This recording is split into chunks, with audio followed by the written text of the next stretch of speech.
Have you ever felt like you're just spinning your wheels? Working harder and harder, caught in this whirlwind of ambition, but you're not really getting anywhere meaningful? Well, this explainer is all about making a huge shift from that kind of chaotic hustle to a life of intentional design, a life built not by accident, but completely on purpose. And this quote, it just nails it. The people who build these incredible, abundant lives, they don't just work harder. They build smarter, way smarter.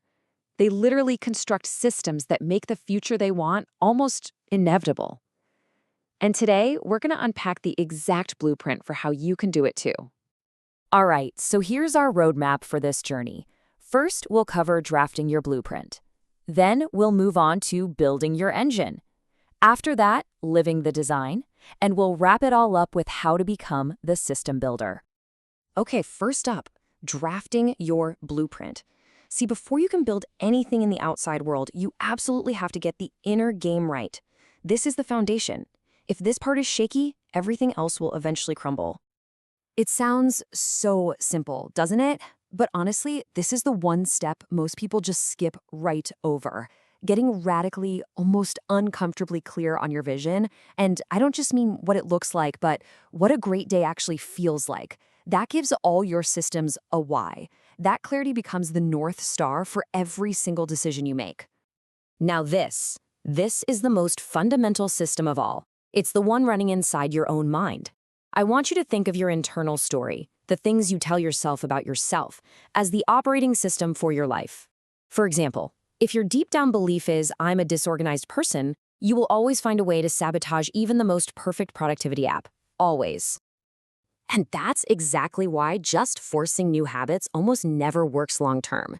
If your new process, let's say waking up at 5 a.m., clashes with your core identity as someone who is not a morning person, guess what? Your identity is going to win that fight every single time. Real lasting change isn't about forcing the process. It's about upgrading the identity first. So how do you do that? Well, here's the practical method. It's not fake it till you make it. It's behave it until you believe it. It's way more powerful. You start by defining the person you want to become. Then you intentionally take small, daily actions that collect evidence for that new identity. Every action is like a vote for that new you, reinforcing the story until it just becomes who you are. So now that we have that inner blueprint, it's time to get into section 2, building your engine. This is all about constructing the actual machine that creates sustainable progress, and it starts by throwing out some common myths and replacing them with much better systems. Let's start with a big one, the myth of hustle culture. Hustle runs on what you could call dirty fuel, things like adrenaline, stress, and raw emotion, and it always leads to burnout. The alternative is creating a rhythm.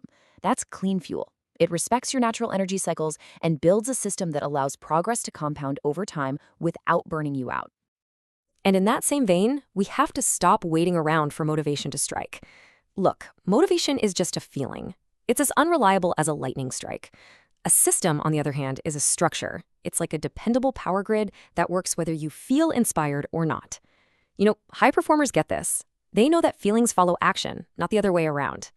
This quote just sums up that entire shift perfectly. It's the leap from being an amateur to being a pro. The goal is to build a machine that makes your most important actions the default path, so you can do the work even on the days, especially on the days you don't feel like it. Okay, let's get super practical now with section 3, living the design. This is where the rubber meets the road. It's where we turn all this theory into reality and start embedding these systems into our actual daily lives. We're going to focus on 3 huge domains here. First, your time. You got to stop managing it and start designing it. Treat your calendar like a design canvas. Second, your inputs. What you consume, the media, the conversations, it directly shapes what you create. You have to become a gatekeeper. And third, your environment.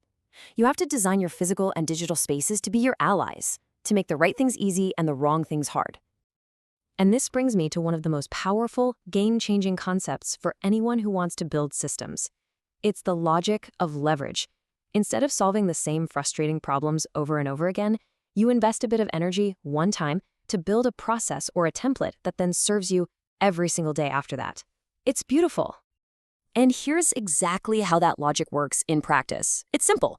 First, you identify a point of friction, something you do over and over, like answering the same type of email. Then you build a one-time solution, like creating a simple email template. And the result? You free up mental energy and time, not just once, but every single day, forever. All right, this brings us to our final and, you could argue, most important section, becoming the system builder. Because the real goal here isn't just to have systems, it's to embody the identity of someone who builds them. That's the ultimate shift. You see, a system builder just sees the world differently.